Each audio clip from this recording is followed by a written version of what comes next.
Bonjour et bienvenue dans l'Avant-Garde, c'est Nicolas le cofondateur de Pongo et aujourd'hui je suis avec Kevin Pianezza, fondateur de César. Aujourd'hui on va parler grosses, donc boost de croissance, optimisation de sites, de ROI, de ROAS et on va essayer de prendre des exemples très concrets. Mais avant de commencer, Kevin, je vais te laisser te présenter, tu as un parcours en plus qui est passionnant, donc je vais te laisser te présenter toi et ton parcours. Yes, déjà merci pour l'invitation, très sympa de ta De part. rien Kevin. Qui je suis? Kevin Pianezza, fondateur de César, comme tu viens de le dire. Donc ça fait à peu près 5-6 ans aujourd'hui que je fais du growth marketing. Avant j'étais media buyer, maintenant focus growth uniquement pour les DNVB en phase de prescale. Trop bien. Et ton parcours? Et mon parcours, effectivement très atypique. Très simple, j'ai commencé à travailler à l'âge de 15 ans. Donc voilà, boulanger-pâtissier. Et après, pour faire simple, j'ai fait pas mal d'usines, de agents de production, où tu sais, tu regardes les produits passés, jusqu'à responsable de conditionnement, où là, voilà, j'avais une équipe à peu près d'une dizaine de personnes à gérer. Et voilà, et après, je suis passé par imprimeur de billets de banque. J'ai fait quoi? Livreur de pizza, plein de choses.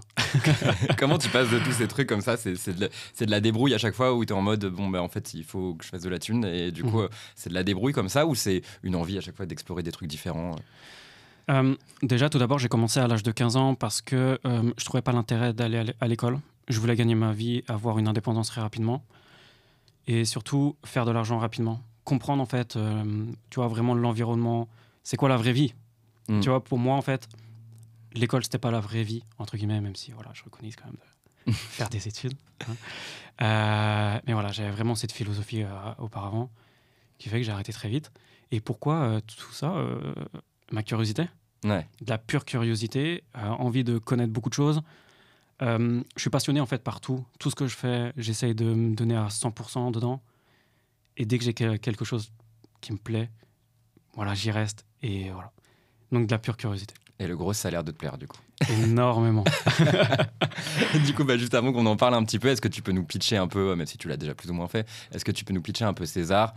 Avec qui tu travailles généralement? Ouais. Qu'est-ce que tu fais concrètement? Tu vois? Ok. J'aide les DNVB en phase de prescale à atteindre leurs objectifs de croissance. Tout simplement. Quand j'entends objectif de croissance, c'est plus un objectif, tu sais, chiffré. Souvent, on me dit, quand on vient me voir, c'est très simple. C'est très souvent ça. Kevin, on est bloqué à ce palier-là. On aimerait atteindre, juste n'importe quoi, 50 000 euros de chiffre d'affaires par mois, 100 000, etc. Est-ce que tu peux définir un tout petit peu, juste pour ceux qui nous écoutent, ce que tu entends par DNVB en phase de prescale? DNVB, donc Digital Native Vertical Brand. D2C, voilà, je pense qu'on peut mettre ça dedans. Clairement, en phase de prescale, c'est une fois que la marque a validé son PMF, son Product Market Fit. C'est, pour faire simple, la validation du prospect, du client, de ton produit. Ouais, ok. L'offre et la demande.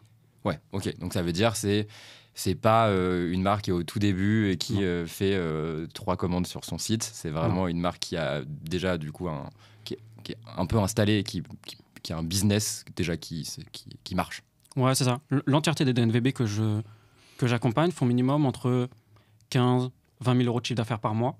Et on essaye de gravir les étapes. Trop bien. Pour aller chercher l'objectif. Trop bien. Et pour juste parler un peu du périmètre de César et du périmètre en fait de ce que tu fais au niveau grosse chez César, est-ce que c'est très focus sur l'expérience sur site, sur le site web? Est-ce que ça va de des canaux d'acquisition, des créatives sur les ads jusqu'à des workflow marketing? C'est quoi le scope que tu as quand tu optimises la croissance d'une marque? Très simple, je suis comme un directeur marketing externe. Ok. Voilà. C'est juste que j'utilise une stratégie qui m'est propre, qui est j'utilise la data en premier et l'expérience client en second. Bien évidemment, alors je dis premier et second, je dénigre pas l'un ou l'autre, je les assemble. Ok. C'est juste que je prends la data pour comprendre ce que le client, enfin le prospect, avant de devenir client, souhaite voir sur le site, pour après optimiser pour lui, tout simplement. Et qui après, lui, va me donner de la data et voilà, c'est un cercle infini. Trop bien. Et bah, du coup, ça nous fait une passe D parfaite pour justement rentrer un peu dans le vif du sujet et parler un petit peu justement de ta méthode en tant que grosse. Euh, je suis une marque, je viens te voir. Ouais. Quelles sont les premières choses que tu fais pour comprendre où tu peux aller chercher de la croissance? Très bonne question.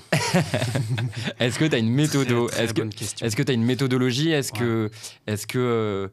que tu commences par déjà auditer un certain nombre de choses? Comment ça se passe concrètement? Ouais, très, très simplement, en fait, je vais regarder déjà le back-office, bon, Shopify ou en back-office Data Studio, pour voir toutes les datas on-site.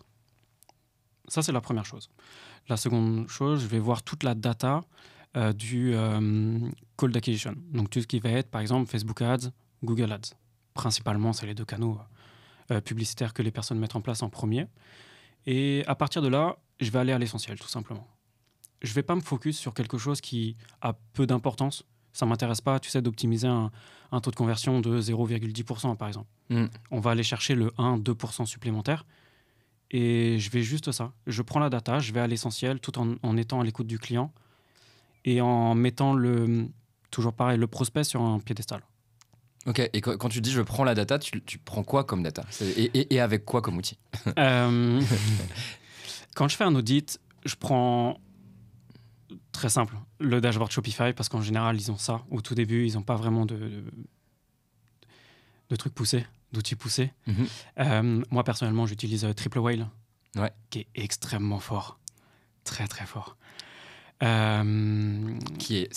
juste pour situer, Triple Whale, on est d'accord, qui est un outil qui agrège de la data de plein d'outils pour permettre de te faire tes propres tableaux qui vont te permettre de suivre tous les chiffres de ton funnel d'acquisition. C'est un peu ça. C'est ça. Tout est regroupé au même endroit.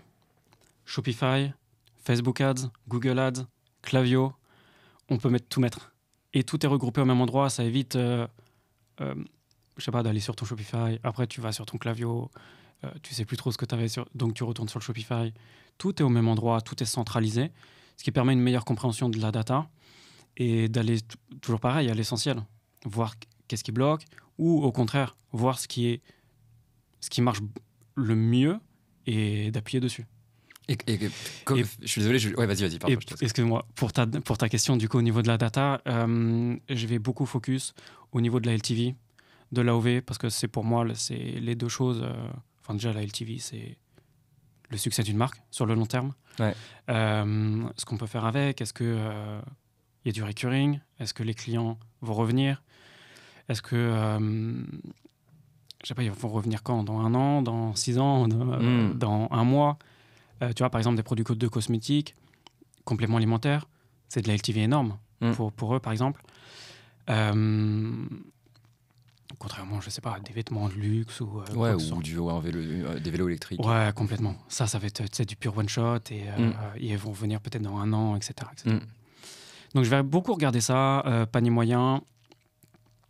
Après, coût d'acquisition, le CPA, le CTR. Tu sais, si on part vraiment dans le deep, tu sais, au fond des ads, tout ce qui va être CPM, CTR. Pour voir la qualité des publicités, le CPC, etc. Pour voir si on peut vraiment pousser sur le sujet-là. Ok. Principalement. Donc, du coup, tu détectes un peu les trous qu'il y a dans ce funnel. Ouais. Et tu es capable d'intervenir à la fois sur, je sais pas, changer une créative, comme en fait faire changer l'expérience directement sur le site, le parcours sur le site. Ouais.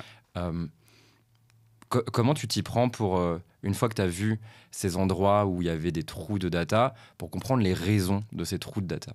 Tu vois, et pour essayer à ce moment-là de commencer à se dire ok, là il y a un problème, j'ai vu, le chiffre il est chelou, il est bas en tout cas, je ne sais pas encore pourquoi il y a un problème.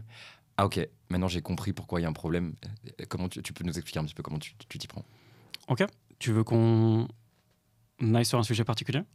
Bah, je sais pas, tu me parlais souvent que tu utilisais Hotjar pour annuler les parcours, pour analyser les parcours clients, et même tu m'avais dit, c'est simple, tu m'avais dit, quand tu commences, il faut il n'y a pas besoin de grand chose, il faut un Shopify, un Triple Whale, et un Analytics et un Hotjar. C'est ça. Et tu m'avais dit, avec Hotjar, tu apprends tellement de choses qui sont tellement précieuses, si tu peux nous en dire un peu plus. Ouais, complètement. Bon, déjà, ce qu'il faut savoir, c'est que quand j'accompagne une marque, le premier mois, en général, je suis en mode caméléon. C'est-à-dire, j'atterris dans un univers que je ne connais pas, avec des valeurs qu'il faut que je m'imprègne. Donc, ça prend du temps. Des prospects que je ne connais pas. Et je fais un peu cette étape de caméléon, j'appelle ça, où je vais m'imprégner du parcours client. Je vais essayer de le comprendre au maximum. Ce qu'il veut voir, pourquoi il veut le voir, comment. Et tout ça, ça part, comme tu as dit, Hotjar.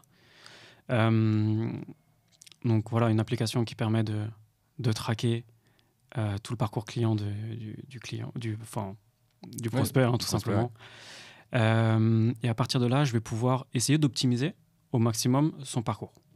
Par exemple, si je vois qu'il clique plein de fois sur des étoiles à vie et que ça fait rien, peut-être qu'il veut juste un slide.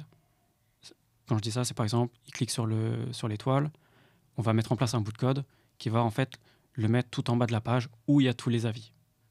C'est des petits détails, mais ça permet en fait d'avoir la meilleure expérience utilisateur. Le client, il n'a pas le temps. Enfin, le prospect, avant de devenir client, il n'a pas le temps. C'est donne-moi ce que je veux maintenant, tout de suite. Si tu l'as pas, tant pis, ton concurrent, il l'a. Ouais. Voilà. Donc, il faut être meilleur là-dessus. Ouais. Et du coup, sur Hotjar, donc tu vas regarder à la fois là où il y a eu un peu des rage clicks, etc. Ouais. Et tu vas aussi te taper des sessions de screen recording à balle, vraiment. Ouais. Ça se passe vraiment comme ça. Du coup, tu es devant ton écran et tu fais défiler des vidéos de parcours client pour comprendre. Très simple. Je mets en x2. J'enlève tous les trucs qui servent à rien, tu sais, où ils sont inactifs. Je me prends un café et je regarde. Okay. Et je fais des soirées, des fois comme ça, de 1 heure, 2 heures, et je regarde. C'est tout. Et ça franchement, c'est peut-être un conseil qu'on pourrait donner, j'imagine que tu pourrais donner aux marques, c'est même avant même de travailler avec César, ils pourraient déjà en fait prendre eux aussi un café et faire défiler le soir du coup les prospects qui vont sur leur site, quoi. Ouais, bien sûr. Ça dit tout. En fait, c'est un peu de la devinette. Et avec l'expérience, etc., tu commences à comprendre si tu veux. Mais ça te dit tellement de choses. C'est des réponses à plein de questions que tu pourrais te poser. Pourquoi il l'achète pas? Pourquoi il clique pas? Pourquoi? Que des pourquoi après tout, tu vois. Et pareil, il y a quelque chose aussi de très fort sur Hotjar. Ça s'appelle le surveil. Tu vois un peu c'est quoi? Pas trop. Ok, c'est un questionnaire si tu veux. Ouais. Où tu peux poser des questions très simplement et aussi direct que ça à ton prospect. Je sais pas, par exemple, Sixt, une fois, je crois, avait fait ça. Où ils avaient une page dédiée, je sais plus, genre pour... je crois que c'était pour Noël à l'époque. Et ils avaient fait une landing page spéciale pour Noël avec une offre, une réduction, je crois que c'était 30%. Et tu avais du coup ce fameux survey de Hotjar où il te demandait en fait l'expérience. Comment tu trouvais l'expérience? Et là, en fait, tu as plusieurs choix. Soit tu notes de 0 à 10, ou soit tu donnes ton ressenti directement en tapant. Et ça te donne énormément de feedback. De ressources. Je l'ai beaucoup utilisé. Et par exemple, des fois, tu vas avoir des trucs genre... on n'achète pas parce que... ou on n'ajoute pas au panier parce que le prix est trop élevé. Ou j'ai des questions, la taille n'est pas assez claire. Le guide détail n'est pas assez clair. Ou j'arrive pas à trouver ceci, j'arrive pas à trouver cela. Et les gens vraiment jouent le jeu et répondent aux questions. Vraiment, c'est une bénédiction d'avoir ça. Ah, vraiment. Tu gagnes un temps fabuleux et tu as la réponse en direct des personnes. Et en plus de ça, tu vois comment ils parlent. Ouais. Ce qui a un impact aussi après sur ton copywriting. Ouais, donc, carrément. Hotjar, c'est la famille, on pourrait dire ça. Clairement, on peut dire ça. C'est bien, en plus tu viens de citer, et ça peut servir à plein de gens, tu viens de citer 2 outils déjà, avec, 3 si on compte Shopify, avec Triple Whale et avec Hotjar. Et effectivement, je pense que c'est important dès le début, avec des outils comme Triple Whale, d'avoir un peu le papier millimétré de ses chiffres, de son funnel. Et d'avoir ensuite des outils de compréhension de parcours utilisateur pour aller ensuite voir vraiment le funnel en live des gens, donc hyper intéressant. Est-ce que moi j'adore suivre, je t'avoue, tes petits carousels sur LinkedIn où tu montres comment un certain nombre de choses que tu as mis en place ont joué sur la croissance. Si tu as quelques exemples que tu pourrais nous donner, moi il y en a un qui m'avait intrigué, que j'avais vu sur le fait de juste changer le nombre de variants d'un produit avait pu augmenter le taux de conversion. Est-ce que tu en as comme ça quelques-uns qui te viennent à la tête avec des marques où en fait tu as pu avoir des exemples comme ça, ou des petits changements sur l'expérience sur site, ou même avant d'arriver sur site on peut avoir des gros effets? Ouais, complètement, j'en ai beaucoup. Ah, parfait. J'en ai beaucoup. Déjà, ça peut pas... Enfin, la première chose, déjà, c'est les images produits. Images produits, photos produits. C'est la première chose que le client voit. Ça doit être fluide. Ça doit être des photos de qualité. Pas pixelisées, pas agrandies, tu vois. Et toujours de la même taille. Très simple. Notre pouce est en bas. Ok, notre pouce est en bas, comme ça. Et on slide. Il faut que ça soit simple d'accès. C'est-à-dire que si les photos ne sont pas de même taille, il va falloir que tu slides. Et ton pouce, il est plus au même endroit que le slide. Donc du coup, il va falloir que tu remontes ou que tu redescendes. Mauvaise expérience utilisateur. C'est des petits détails comme ça. Pareil, j'ai cette méthode aussi de 1-3-1. C'est Ouais, t'en parles, ça. C'est quoi cette méthode 1-3-1? C'est une image de photo produit tout simple. Vraiment simple, fond blanc ou tu vois, sur un fond uni. Juste le produit, 3 photos lifestyle et le dernier, ça peut être une photo avec les avantages produits. Tout simple. Ouais. Donc ça en fait, t'as le produit, ensuite le produit mis en situation et c'est ça. Des espèces de preuves de réassurance, enfin de la réassurance à la fin, quoi. Ouais, c'est ça. Bah, en fait, les valeurs de produit. Qu'est-ce qu'apporte ton produit? Pourquoi il devrait l'acheter, en fait? Et ça, tout simplement, une petite image, ça fait la diff. Ouais. Tu vois, par exemple, pourquoi ce micro? Ah bah très bien, parce qu'il y a une mousse, parce que... Tu vois, voilà. Ok. Et t'apportes de la valeur avant même que le prospect, il a vu autre chose sur ton site. Il a même pas vu ton prix, que tu lui apportes déjà la valeur. Ouais, c'est hyper intéressant de ne pas prendre les carousels de photos comme juste un truc d'illustration, mais un truc où je diffuse déjà un message avant même que tu aies lu un texte de ma fiche produit. Faut créer de l'émotion. Ouais. Faut créer de l'émotion. Faut que le prospect se ressente aussi dans les images. Un truc qui est très fort, c'est par exemple mettre des images, je dis n'importe quoi, de parisienne en train de, je sais pas, en train de porter par exemple un vêtement. Et tu fais de la pub sur Paris. Là, je vais dans l'extrême. Mais la personne se ressent dessus. Ouais. Bien évidemment, après, tu peux pas scale comme ça, c'est impossible.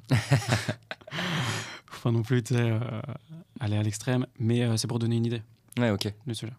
Et t'as vu aussi du coup ce truc que je trouvais hyper intéressant sur comme je disais, les variants, où en fait tu voyais sur des parcours que ça faisait trop hésiter les gens et que ça polluait le parcours. Ouais.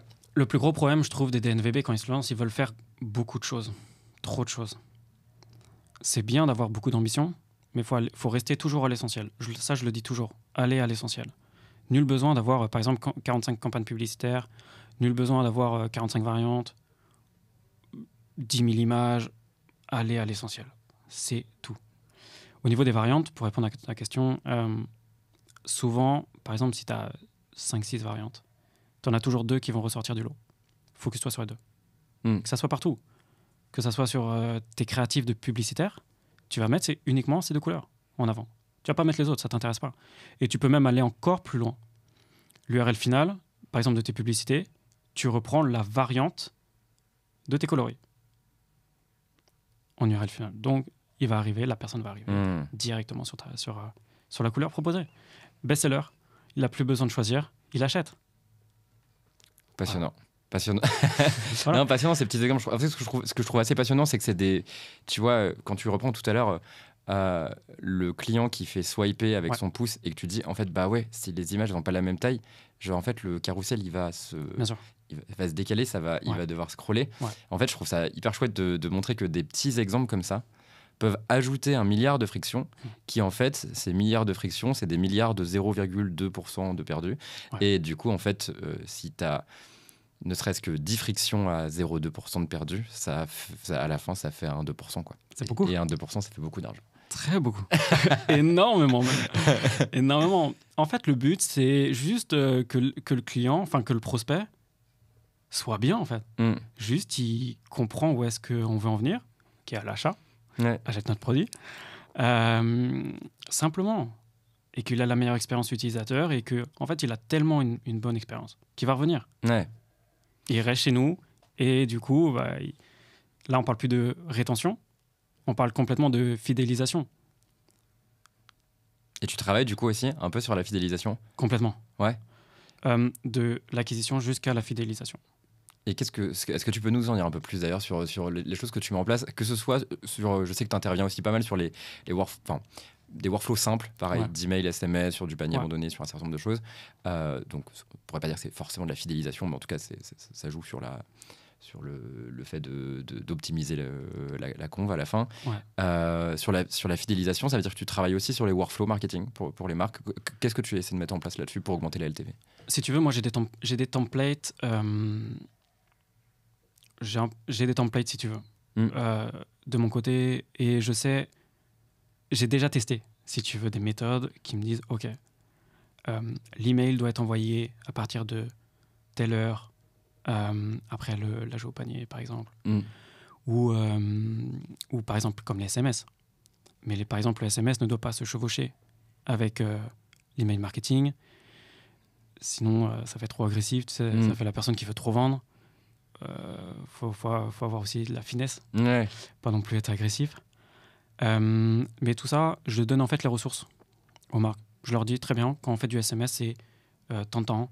Quand on fait de l'email marketing, il faut envoyer tant de temps. Combien d'emails? Or, souvent, moi, j'en envoie 3 à 4, 3 grand maximum. Après 4, tout dépend en fait de la DNVB.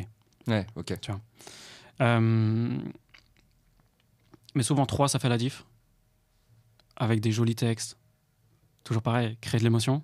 Et toujours aller à l'essentiel. Il faut arrêter avec, tu sais, par exemple, les textes nous sommes machin, raconter sa vie. C'est juste un panier abandonné. Dis-lui, ton produit nous attend, enfin, t'attend. Ouais. Achète-le. En gros, c'est ça. Tout simplement. Ouais, tu as des trucs aussi intéressants sur le SMS. On oublie un petit peu aussi que le début du SMS est assez clé pour la suite, parce qu'à la fin, en fait, si on se met juste en empathie par rapport à l'utilisateur qui va recevoir le SMS, il va le voir soit apparaître comme ça, du coup en mode notif, soit dans sa liste de notifs, et les premières choses, les premiers mots qu'ils vont lire vont jouer sur le fait qu'ils veuillent ouvrir ou pas le message. Donc c'est sûr que si je commence par un truc pas très attirant, des bonjour, tu as été sur mon site et tu n'as pas fini, il y a des chances que ce soit moins sexy à ouvrir que on t'offre 20% si tu commandes, si tu finis ta commande. Ouais, bien sûr, bien sûr. Après, le SMS, tu sais, tu as un nombre limité de caractères qui fait que plus tu en as, plus tu payes. Forcément, si mes souvenirs sont bons, c'est à peu près entre 140 ou 160 caractères. 160 caractères. Donc forcément, 161, ça fait 2 SMS, donc tu doubles le coût. Et t'es moins rentable, enfin 2 fois moins rentable. Mais au moins, ça t'oblige à être minimal, concis et avoir un message simple. Dis-lui tout simplement qu'est-ce que tu veux. Vraiment, lui fais pas perdre le temps. Il a pas de temps à perdre, le prospect. Dis-lui juste, ton produit t'attend. Point. Après, par exemple, tu peux faire juste ça, premier SMS, deuxième SMS, tiens, on a vu que t'as pas acheté, petit code promo. Troisième SMS, oublie pas ton code promo. Et tu t'arrêtes là. Pas besoin de plus. Et sur ça, à chaque fois, du coup, tu reprends à chaque fois ta matrice sur Triple Whale, où tu as tout ton dashboard et tu regardes, tu suis tout ça pour voir si, du coup, quel impact tu as sur le funnel. Ouais, bien sûr. Ok. Hyper intéressant. Je voulais parler d'un truc que je trouve chouette quand on en parle ensemble, mais qui est clivant, attention. Dis-moi. C'est que tu as un peu le défenseur de... des fois, les marques, notamment en prescale ou même avant le prescale, se prennent beaucoup la tête à vouloir payer des fortunes pour faire un site web cher. Et en fait, elles se retrouvent avec des sites qui finalement convertissent pas très bien et en ayant beaucoup investi. Toi, tu as souvent cette phrase de dire « Arrêtez de vous prendre la tête ». Prenez un putain de template Shopify à 350 € pour commencer. Vous allez itérer et ça fera largement le taf au début. Est-ce que tu peux défendre ce point de vue-là? Parce qu'en fait, il est hyper intéressant. Il est partagé par certains, en vrai. True Cosmétique disait pas exactement ça au micro ici, mais il disait qu'il avait regretté d'avoir dépensé autant d'argent sans avoir vraiment compris le parcours de ses clients au début. Voilà, je veux bien que tu détailles un petit peu pourquoi tu penses ça et est-ce que tu assumes ce point de vue de ce fameux template Shopify à 350 balles? J'assume entièrement. J'assume entièrement. En fait, si tu veux, les marques, quand ils se lancent, il faut déjà savoir si ça répond derrière. Si les prospects veulent acheter ton produit. Tout simplement. Et aller sur Shopify, c'est la meilleure application qui puisse exister aujourd'hui. Et ils ont des templates incroyables. Vraiment incroyables. J'ai déjà vu des marques sur du thème début de Shopify. Alors, pour ceux qui ne connaissent pas, c'est un thème gratuit. Faire tellement d'argent. Tout simplement parce qu'ils mettaient les choses en place, tu vois. Ils allaient sur Hotjar, ils essayaient de comprendre, etc. Après, ça a ses limites, bien évidemment. Il ne faut pas non plus... tu ne fais pas du thème début, du thème gratuit ou du thème à $350 quand t'es, tout le temps, toute ta vie. Tu vois, ça a ses limites. Mais c'est bien pour commencer. Pour commencer à aller sur une bonne expérience client, etc.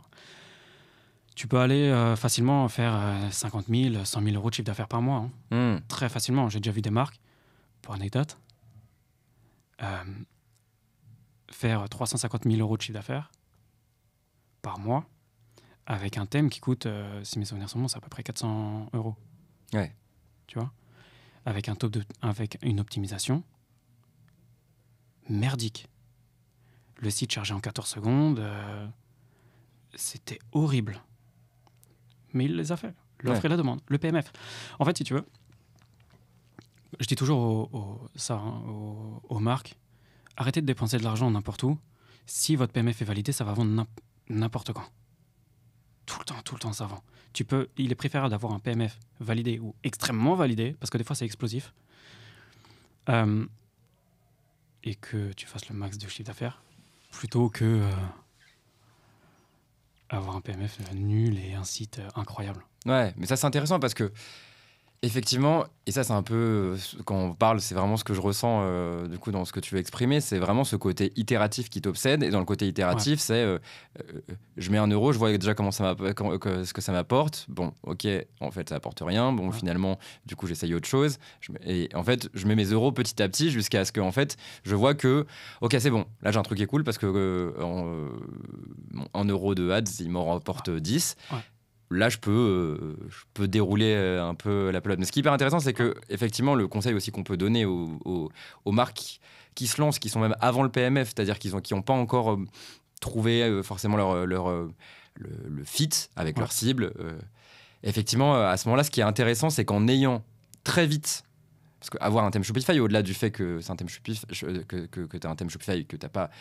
T'es pas passé par une agence, c'est surtout que tu l'as en 3 clics. En fait, en gros, ta boutique en ligne existe très vite. Et si elle existe très vite, ça veut dire que tu peux très vite faire du marketing payant pour ramener des gens sur ton site. Ça veut dire que tu peux très vite aller sur Hotjar et faire des sessions café, screen recording et voir ce qui se passe. Ça veut dire que tu peux très vite apprendre des choses. Et ça, je pense que c'est ça aussi qui est intéressant dans ce que tu veux dire, c'est que avoir un thème Shopify, c'est aussi aller vite et commencer à apprendre vite plutôt que faire un tunnel de 4 mois à concevoir son site. Quand ça se trouve, personne veut de ton produit. La rapidité est succès. Ouais. Tout simplement. La rapidité est succès. Faites les choses vite. Mais bien. Mais vite. Ouais. Mais bien. Mais bien. Mais ouais.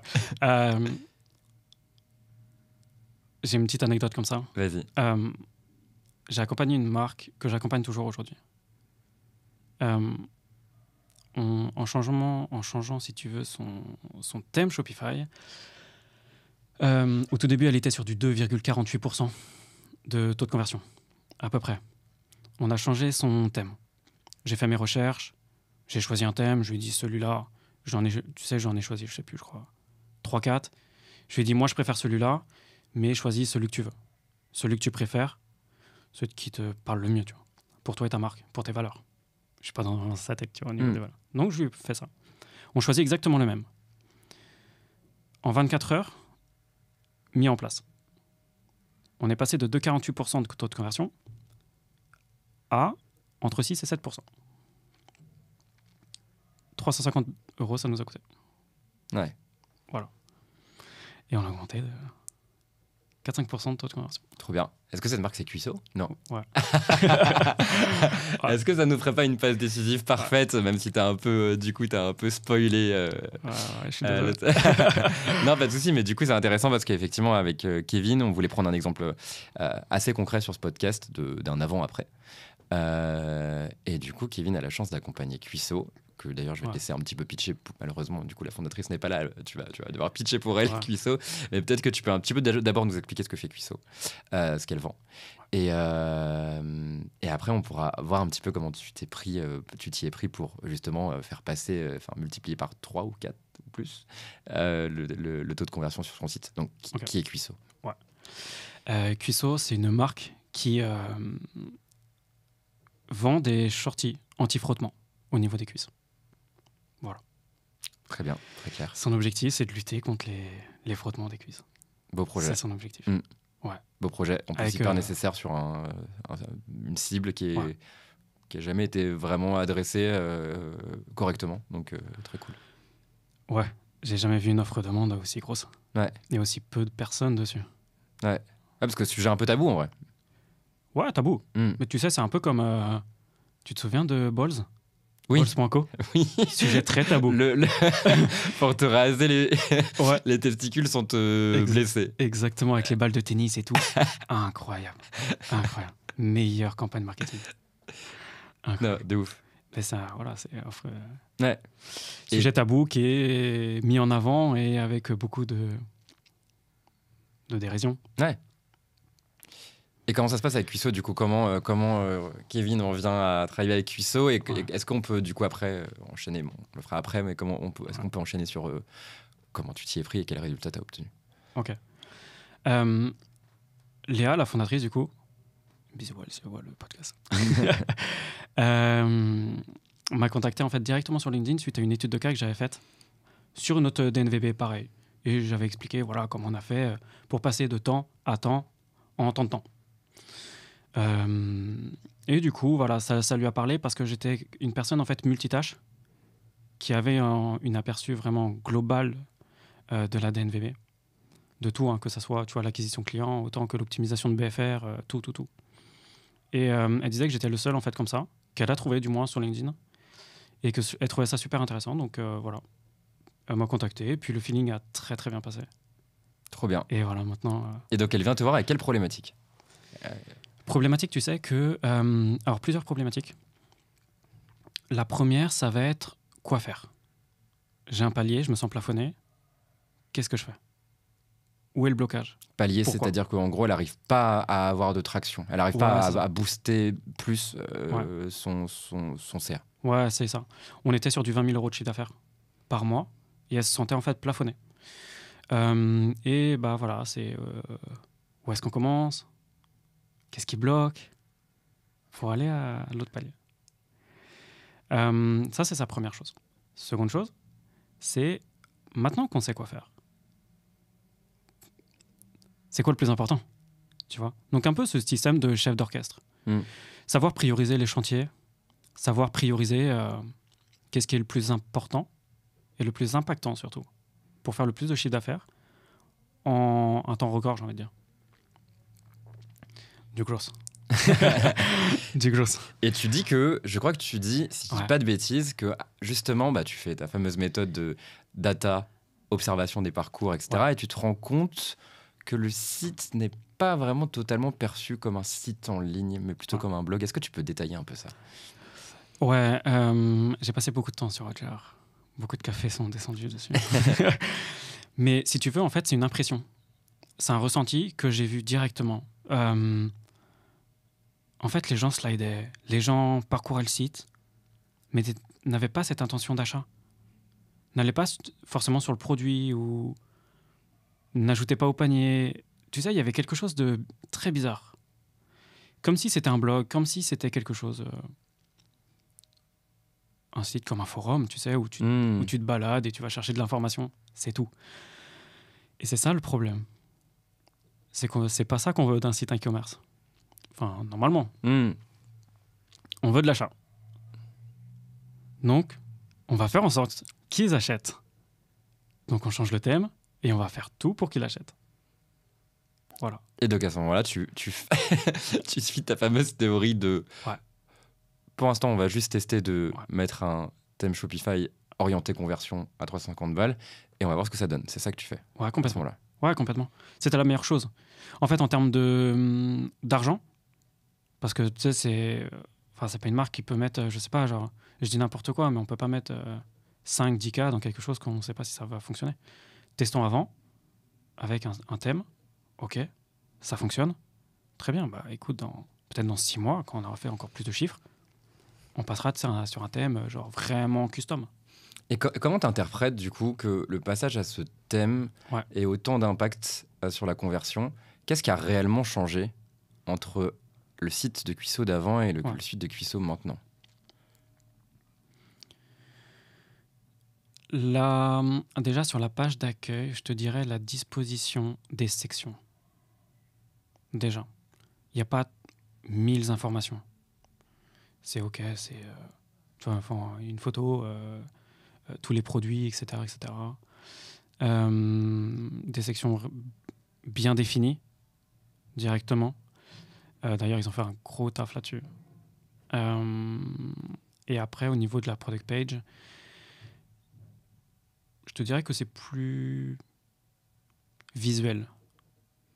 Tu vois, les boutons sont plus visuels, sont arrondis. Avant, je croyais qu'ils étaient carrés, c'était dur. Là, ils sont arrondis, c'est quelques détails. Hein. Plus arrondis, pareil au niveau des variantes. Les variantes avant, tu sais, c'était des drop-down. Tu sais, tu cliques dessus et ça te met d'autres couleurs. Là, c'est des petites boules. Tu sais, des petits ronds et tu cliques dessus. Tu vois, toujours pareil, c'est cool. C'est une expérience, c'est immersive. C'est de l'immersion pure et dure. Choix détail, pareil, c'était du drop-down. Maintenant, c'est tu cliques directement dessus. En fait, si on peut conclure, si on peut donner en fait un sujet là-dessus, c'est je pense que, enfin c'est même sûr et certain, on a réduit le nombre de clics, principalement. Au lieu de faire 2 clics pour choisir ta taille, bah t'en fais qu'un. Au lieu de faire 2 clics pour choisir ta coloris, t'en fais qu'un. 4 clics deviennent à 2. Voilà, expérience client simplifiée. Ouais. Et est-ce qu'il n'y a pas eu ce truc de sur aussi, donc effectivement, je retire des clics, donc je retire des frictions. Est-ce qu'il n'y a pas eu aussi un peu plus de tunnelisation des visiteurs? Arnaud disait chez 900 Care que il a une obsession, c'est de mettre les visiteurs dans un tunnel jusqu'au check-out. Il a même fait des choix forts de retirer la navigation sur les pages produits pour vraiment mettre dans un tunnel. Est-ce que, vu que tu me dis que les visiteurs initialement erraient un peu sur le site à plein d'endroits, ça veut dire aussi qu'ils avaient la possibilité d'aller à plein d'endroits, qu'il y avait 1 milliard de sections. Est-ce qu'il y a eu aussi ce truc-là d'avoir un thème beaucoup plus avec une expérience plus funnalisée ou pas tant? Non, je suis pas forcément pour, tu sais, d'enlever la navigation. Après, ça, tu sais, c'est en fonction des goûts de chacun. Moi, j'aime laisser libre recours aux prospects. C'est juste que quand on va faire de la publicité, tu vas puber forcément sur le product page. Tu vas pas lui faire puber, par exemple, j'en vois beaucoup puber sur l'home page d'accueil. C'est ça, tu vois. C'est intéressant, ça. Ouais. Du coup, toi, ton point, c'est que mon ads, c'est une ads produit qui renvoie sur une page produit. C'est pas une ads marque qui renvoie sur un page marque. Non. Ou alors tu peux faire ça si, par exemple, tu veux faire, je sais pas, de la considération pour ta marque, de la notoriété, des trucs comme ça. Ok, pourquoi pas? Why not? Pour vendre, non. Pour vendre, donne-lui ce qu'il doit voir. Tu veux vendre tel produit, mets-le en face de ce produit-là. Voilà.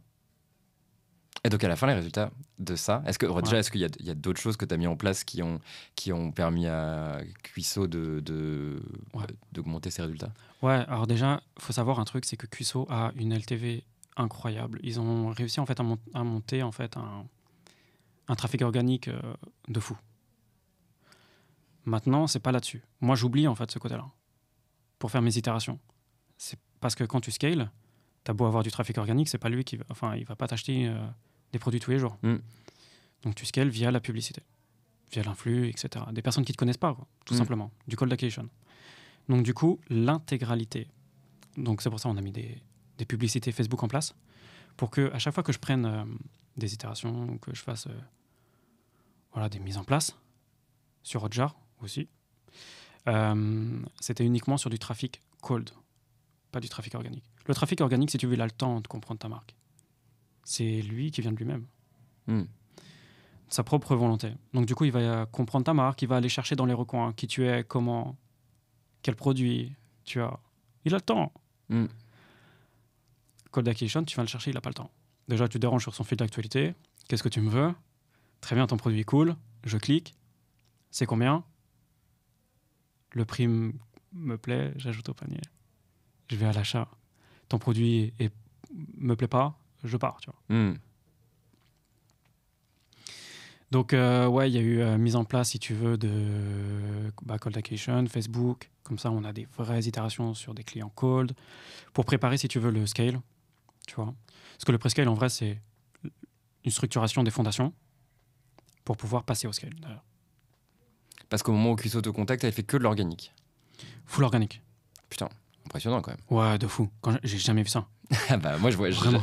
j'ai jamais vu ça. Et d'ailleurs, ça m'intéresse. C'est intéressant parce que tu disais pour scale ta boîte, il te faut de l'acquisition payante. Ouais. Mais tu as aussi plein de marques aujourd'hui qui sont justement. Qui se sont dit putain, on aurait dû se mettre au SEO bien avant. Ouais. Parce que là, on est dépendant à mort. Et du coup, notre coût d'acquisition a explosé à cause de la hausse des coûts méta et tout. Donc. En vrai, elle se retrouve dans une position qui est plutôt confortable d'avoir des bases extrêmement solides avec l'organique, c'est incroyable. Très confortable. Organique, tu sais, alors déjà, elle avait fait une campagne de crowdfunding et après, réseaux sociaux, TikTok et Instagram, full contenu. Ouais. Et voilà, ça crée une audience, ça crée... Ouais, non, c'est dingue. Quand j'ai vu ça, j'ai fait, mais... En fait, la marque ne demande qu'à exploser. Elle demande que ça. J'ai juste à appuyer là. Où ça explose. Tu vois. Alors, c'est simple dit comme ça, mais c'est la réalité des choses. Quand t'as de l'organique, c'est merveilleux. Donc, tu as travaillé, on est d'accord que tu es arrivé et les parcours que tu as travaillé, Ouais. donc tu as mis très vite en place l'acquisition payante pour avoir des gens à regarder sur Hotjar. Ouais, c'est ça. Et c'est en fait, tu as commencé tes itérations. Ouais. Du coup, c'est comme ça que tu as compris qu'ils avaient plutôt pas d'intention d'achat Ouais. et que tu as. que tu as mis en place les choses. Donc, en ayant activé dès le début l'acquise payante. C'était le premier truc que j'ai fait. Le premier truc que j'ai fait, c'est, bon, déjà, la data, j'ai regardé la data, lancement de Facebook Ads,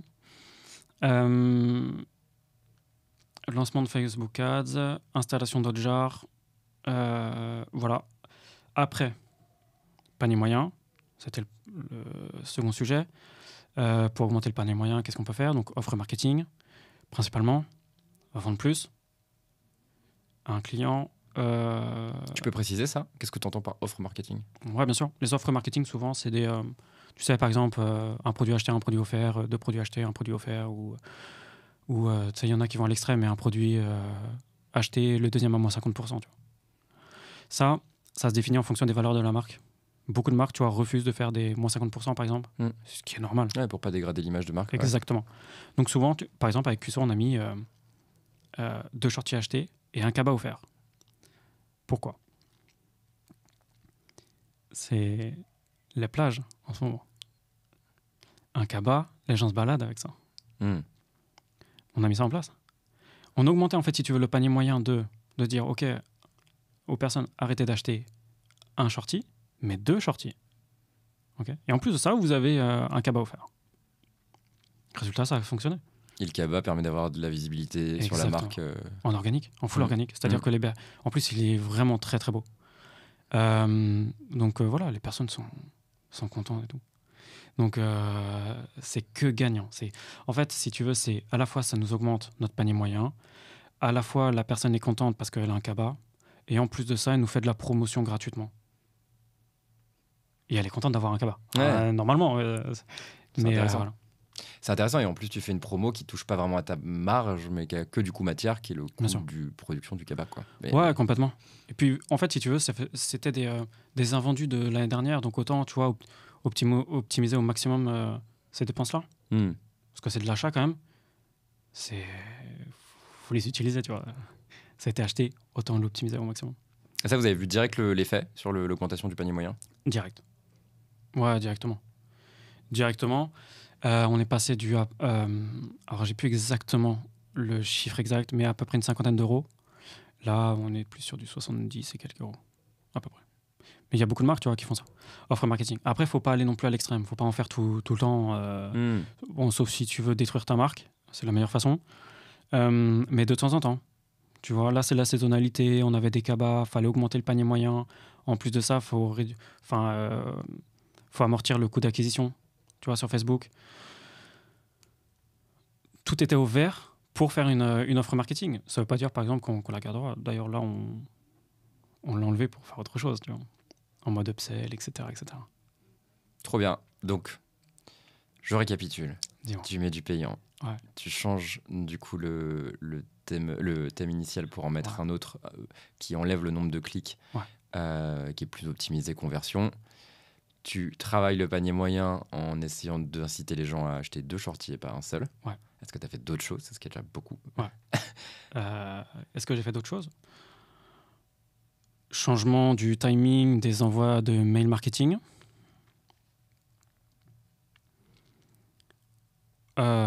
Ouverture de Google Ads par la suite.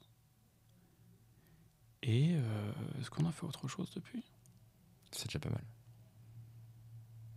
Ouais, je crois que c'est tout. Je crois que c'est tout pour l'instant. Et donc on peut conclure avec les petits résultats un peu avant-après, c'est-à-dire que du coup, tu me disais 20 000 euros de CA quand elle vient te voir. Ouais. Tu me disais à peu près 50 euros de panier moyen et que c'est passé à 70. Si tu peux nous faire un petit peu un avant-après des résultats. Ouais. 20 000 euros de chiffre d'affaires par mois, comme tu l'as dit. Donc le premier mois, voilà, on était à peu près pareil. Tu vois, c'était le mode caméléon. Par contre, deuxième mois, on réussit l'objectif, qui était de 50 000 euros de chiffre d'affaires.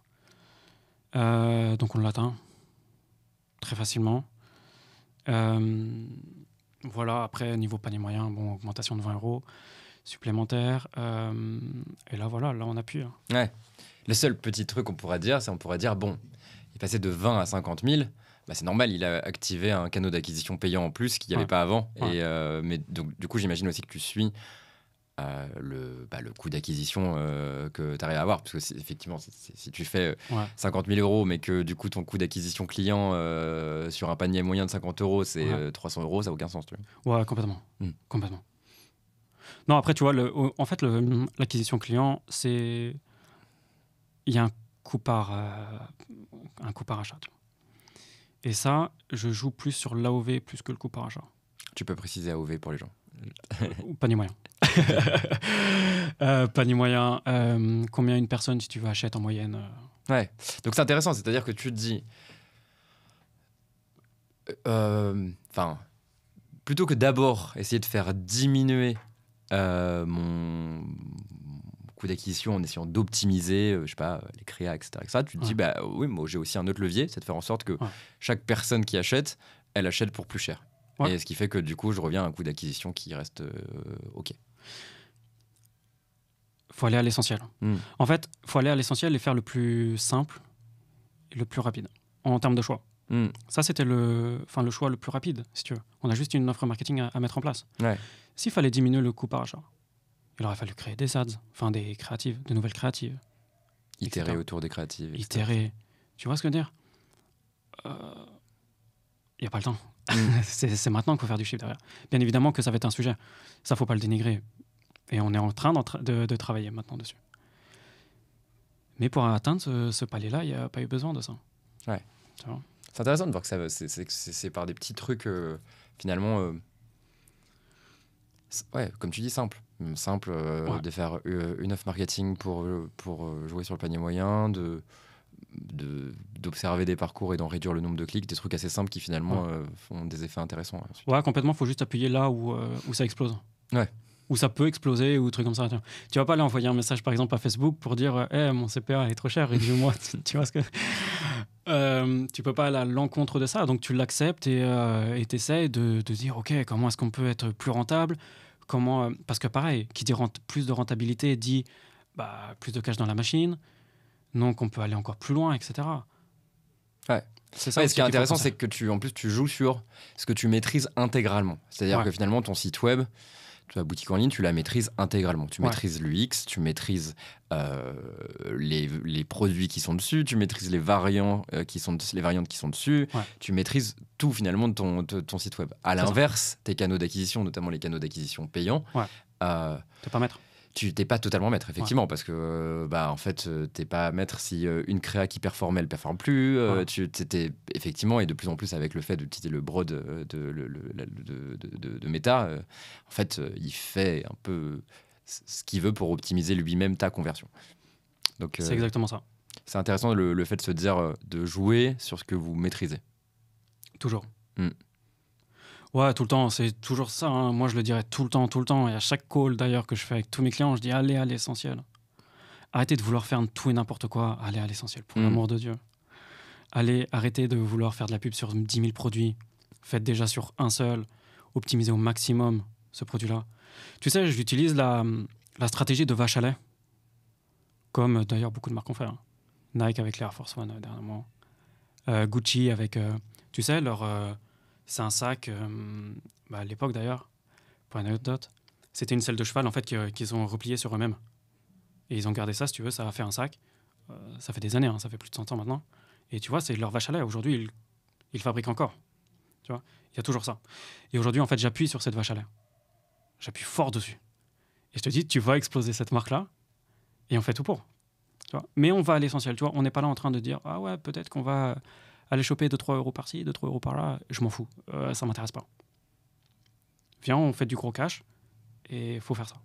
Telle étape, etc. Et on suit un procédé. Et ta vache à lait, ça te permet au début de te focus sur un produit que tu as identifié comme étant le produit phare de la marque. Ouais. Et du coup, ça te permet d'itérer plus facilement, plus rapidement. Parce que tu es focus sur ce produit-là d'abord. Alors, beaucoup plus rapidement. C'est aussi une gestion de trésorerie beaucoup plus simple. Le BFR, super simple, tu n'as qu'un produit à gérer. Alors oui, il y a des variantes, mais ton coût par achat est exactement le même. Après, voilà, tu sais, dans tes canaux publicitaires, il ne faut pas non plus mettre de côté les autres produits.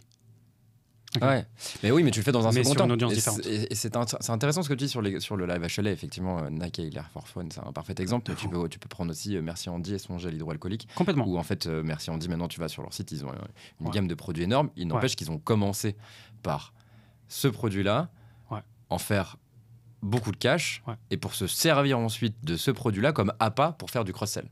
Exactement. En fait, c'est le meilleur moyen de créer une audience le plus rapidement possible, à moindre coût. Et après, tu la travailles, cette audience-là, via le mailing. Tu vois, une question de relation, après rétention, fidélisation. Et quand tu sors d'autres produits, forcément, tu fais sur ta base mail en premier. Ouais. Oh, regardez, je sors ce produit-là et ça va être les premières personnes les plus fidèles, tu vois, de ceux qui vont t'acheter. Et ouais, tu vois. Après, voilà, comme je dis, l'intégralité de tes produits doivent être aussi mis en avant, mais sur une audience, par exemple, de retargeting, une audience, tu vois, qui connaît déjà ta marque, qui auparavant ont déjà vu ta vache à lait. Est-ce qu'ils sont intéressés, ils n'ont pas acheté, pourquoi pas, mais tu vois, au moins tu mets ces produits, tu vois, s'ils veulent voir autre chose. Ouais, intéressant. Tu as ta vache à lait, tu essaies de faire exploser ta vache à lait. Tu es focus sur ta vache à lait, tu optimises tous les parcours de ta vache à lait, tout est créatif de ta vache à lait. Ensuite, une fois que tu as ta vache à lait, tu as tes clients récurrents de ta vache à lait. Tu te dis, c'est les mieux placés pour acheter mes autres produits parce qu'ils ont aimé ma vache à lait. C'est ça. Et donc, du coup, j'ai une base mail et SMS que je target et pour leur vendre d'autres produits, pour leur faire découvrir d'autres produits. Et je fais du retargeting sur cette même base pour leur vendre d'autres produits. Et donc, de ma vache à lait est né plein de clients qui vont peut-être acheter d'autres produits et je vais peut-être faire une deuxième vache à lait. Exactement. Et c'est comme ça. Tu itères. Bon, déjà, à partir du moment où la vache à lait baisse, il faut avoir scalé très fort à l'international, tu vois. Très, très fort. Ou atteint vraiment le palier summum sur un pays. Mais en général, tu as de la marge. Ouais. Tu as beaucoup de marge. Hyper intéressant et passionnant cette idée d'être toujours focus sur le minimum du minimum pour optimiser le minimum du minimum et se servir de cette optimisation pour ensuite élargir le spectre. Je trouve ça hyper intéressant et hyper brillant. Comme je dis toujours, la trésorerie de mes clients, c'est comme la mienne. Hein. L'argent qu'ils dépensent, je la considère comme mon propre argent. Et forcément, j'aimerais pas, par exemple, mettre du budget partout et, comme on dit, être partout, c'est être nulle part. Donc, on optimise tout au maximum. Trop bien. On rentre dans la dernière partie de ce podcast qui va être assez rapide, mais sur un petit peu, tu vois, l'écosystème. Toi, ta perception un peu de l'e-commerce de demain. Aujourd'hui, qu'est-ce que justement tu penses vont quelles sont les marques qui vont réussir à s'imposer et au contraire les marques qui vont avoir du mal à subsister dans ce monde-là. Aujourd'hui, on a beaucoup de création de marques. Ouais. Sur la cosméto, c'est un parfait exemple où il y a De fou. énormément de marques qui se créent, mais il y en a aussi beaucoup qui meurent. Quelle est ta vision un peu là-dessus? Toi, dans ce que tu vois, quelles sont les erreurs que tu vois arriver souvent et que tu te dis, à mon avis, si cette personne elle continue ces erreurs-là, ça va être compliqué. Quelles sont les marques où tu te dis, OK, là, cette marque-là, elle a les bons ingrédients, ça va le faire, tu vois. Est-ce que tu arrives à voir un peu quels sont les profils de marques et de founders qui vont réussir à... Ouais, j'ai plusieurs étapes. La première, c'est celle qui dénigre son expérience client. Alors quand je dis ça, c'est plus au niveau, par exemple, du mailing. On ne sait pas qui est la marque, on ne sait pas qui est derrière. On ne sait pas où sont leurs locaux. Tu vois, il faut faire vivre des trucs. Quand tu vas chez une marque, c'est t'aimes la marque, mais ce qu'elle représente, tu vois, ce qu'elle dégage, ses valeurs, tout ça. Tout ça s'échange avec le client. Et parce que c'est ton seul moyen de communication avec cette personne-là. Sauf si tu l'appelles en direct. Ça, c'est encore autre chose. C'est très fort, ça, d'ailleurs, pour avoir des retours. Ça, c'est la première chose. Donc, LTV. Les personnes qui ne soignent pas leur LTV, c'est au revoir.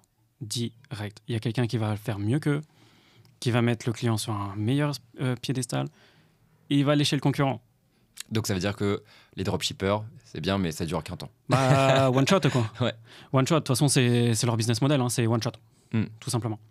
Ça, c'est la première chose. Et la seconde, c'est au niveau du scaling. Le scaling, tu sais, c'est... Au tout début, on target sa propre cible, son avatar client. On parle comme... Plus tu scales, plus tu agrandis ton périmètre. Donc, tu vas sur ta deuxième zone, troisième zone, etc. Donc, c'est des personnes qui, n'ont pas connaissance de la marque, ou deux, n'ont pas connaissance du problème. Tu vois, par exemple, les cuisses qui frottent, si on reprend cet exemple-là, la personne n'a pas connaissance de ça. Elle ne savait même pas que ça existait, par exemple. Tu vois. Donc, du coup, tu sais, il faut aller les chercher. Et ça passe par une chose, c'est, comme je dis toujours, si tu veux vendre plus, réfléchis comme le peuple, et le peuple te le rendra. Les problématiques de ton avatar client n'est pas le problème de ton peuple. Quand je parle du peuple, ça c'est beaucoup les personnes, des personnes lambda, tu vois, qui sont salariées, qui vont trimer, tu vois. C'est ces personnes-là, les personnes de terrain. C'est eux qui vont acheter leurs produits, la majorité du temps.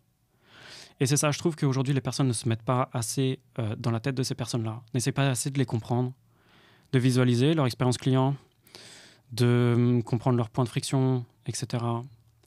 Ça peut te paraître bête, mais par exemple, j'en ai un en tête, pour des compléments alimentaires. Tu veux vendre des compléments alimentaires au peuple. Ils savent pas, je connais aucun salarié qui a déjà acheté des compléments alimentaires. J'en connais aucun. Ou alors, il faudrait qu'on me le dise, tu vois.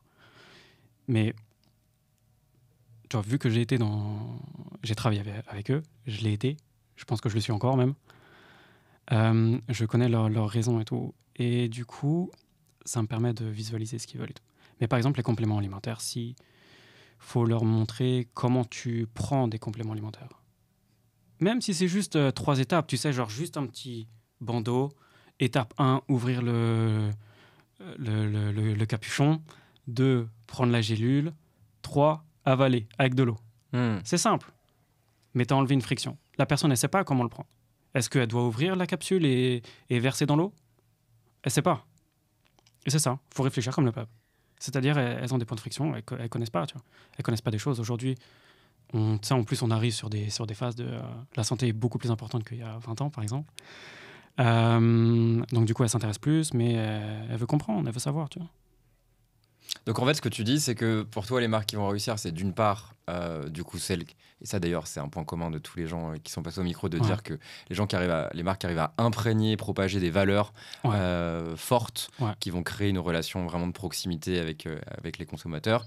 Et ton deuxième point, c'est que tu dis, genre, en gros, que l'expérience, mais même pas que l'expérience d'achat, l'expérience post-achat, toute l'expérience du cycle de vie d'un client, les marques qui vont réussir, c'est celles qui se mettront en empathie avec leurs clients, mais Ouais. sur toute l'expérience, qui vont réfléchir pas que le parcours sur le site, mais ce que la personne va vivre quand elle va avoir les trucs dans les mains, Ouais. comment elle va euh, prendre un produit qu'elle n'a peut-être jamais produit, qu'elle n'a jamais peut-être consommé. Ouais. Et pour toi, du coup, et d'ailleurs, tu en parles souvent sur ton LinkedIn en parlant de product-led growth, c'est une forme de product-led growth, de dire qu'en fait, je réfléchis à toute l'expérience de mon produit pour en fait soigner ma LTV.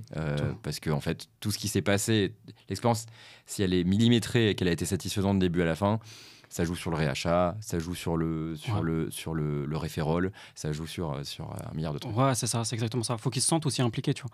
Ça passe après par des systèmes de parrainage, d'ambassadeurs, etc.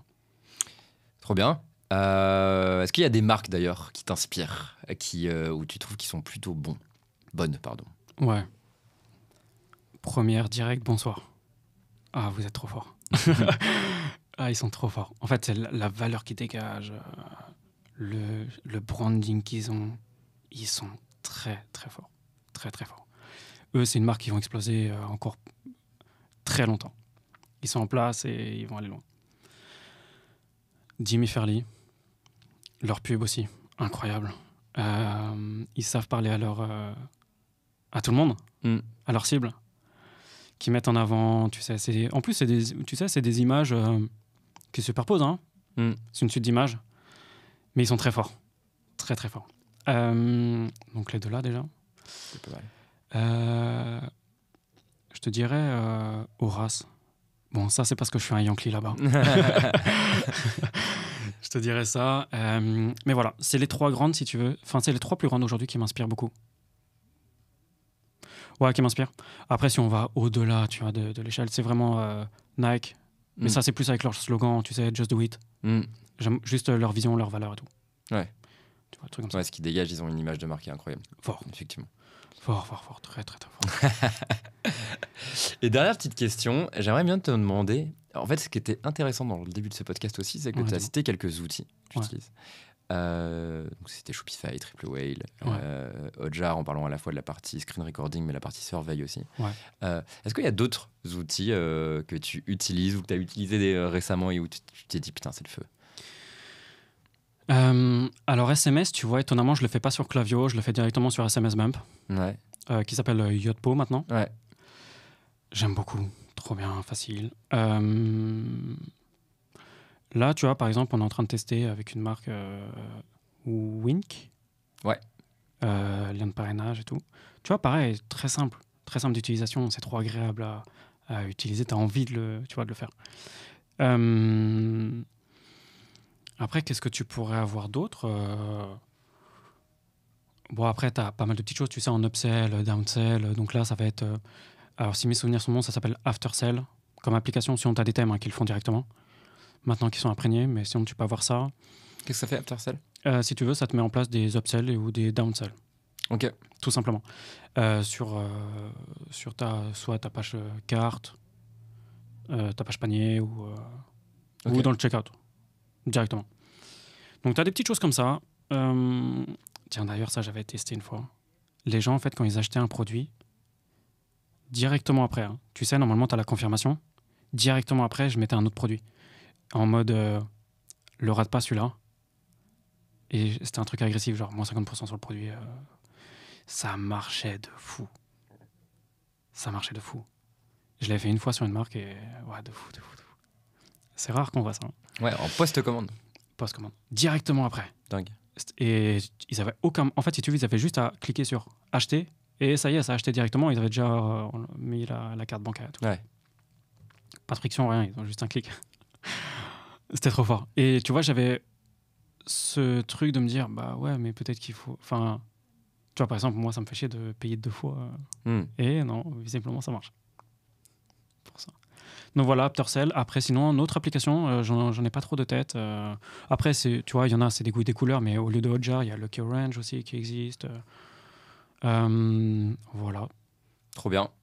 Et donc, du coup, est-ce qu'il y a aussi, en plus, vu que tu as un profil où tu as appris un peu tout seul en autodidacte, est-ce qu'il y a des contenus que tu regardes, des ressources, des gens que tu suis sur LinkedIn, sur le marketing? Alors, beaucoup de newsletters américaines, principalement. Et étonnamment, en fait, je ne vais pas du tout chercher ma créativité dans le growth. Je vais chercher ma créativité, je sais pas, dans les musées d'art, dans la peinture, dans les musiques, dans tout ce qui est une question d'art, tu vois. Tout ça, en fait, ça m'inspire énormément, ce qui me permet, en fait, d'avoir une créativité débordante et du coup, qui me permet de prendre... Mais quel lien tu fais entre les deux? Est-ce que c'est juste que c'est un repos de ton cerveau qui te permet du coup d'être meilleur Exactement. après? Ouais, c'est un peu un repos de mon cerveau et ça me permet, tu sais, d'aller, je sais pas, Par exemple, c'est bête, hein, mais si par exemple une parole de musique va me parler, je vais dire, on pourrait peut-être mettre ça dans le growth, tu vois. C'est un truc très bête. Tu vois, comme la perception d'une œuvre, bah, du coup, tu vas avoir une perception différente et ça va peut-être te faire réfléchir sur quelque chose du growth, tu vois, inconsciemment. Si tu es passionné par quelque chose, forcément, tu vas penser tout le temps. Et c'est là-dedans que je trouve en fait mes ressources. Donc, je me pose comme ça. Je me pose. Intéressant. Atypique comme réponse. Ouais, de fou. Et c'est vraiment quelque chose, vraiment que ça. Que, tu vois, des choses comme ça. Que de l'art, c'est tout. Ouais. L'art, mais pareil, tu vois, quand je parle d'art, c'est aussi des posts LinkedIn, mais qui sont pas du tout en rapport avec le growth, tu vois, mais qui sont extrêmement bien écrits. Trop bien. Ça m'inspire de fou. Trop bien. Et ben sur ces belles paroles et cette belle... franchement, je pensais pas conclure le podcast en parlant d'art, donc c'est trop bien. Je te remercie beaucoup, Kevin. Du coup, si on veut poursuivre la discussion avec toi, c'est Kevin Pianezza sur LinkedIn. Ouais, c'est ça. Piane2za. C'est ça. Si vous voulez, du coup, optimiser la croissance de votre marque, en fait, c'est César. Et donc, n'hésitez pas à contacter Kevin sur LinkedIn. Est-ce qu'il y a d'autres endroits où on peut te suivre? Uniquement LinkedIn. C'est déjà pas Après, mail, mais c'est mieux LinkedIn, tu vois. Ça permet des échanges plus humains, plus ouverts. Non, déjà ça. Voilà, vraiment, ceux qui veulent pas parler chinois, ok? Pas parler chinois, faire du chiffre et arrêter genre de tourner autour du pot et foncer dedans dans ce qui fonctionne pas et dire pourquoi ça fonctionne pas. On est là. Trop bien. Merci beaucoup, Kevin. Merci à toi. Et puis, je vous dis à bientôt pour un nouvel épisode de l'Avant-Garde. Salut, ciao, ciao.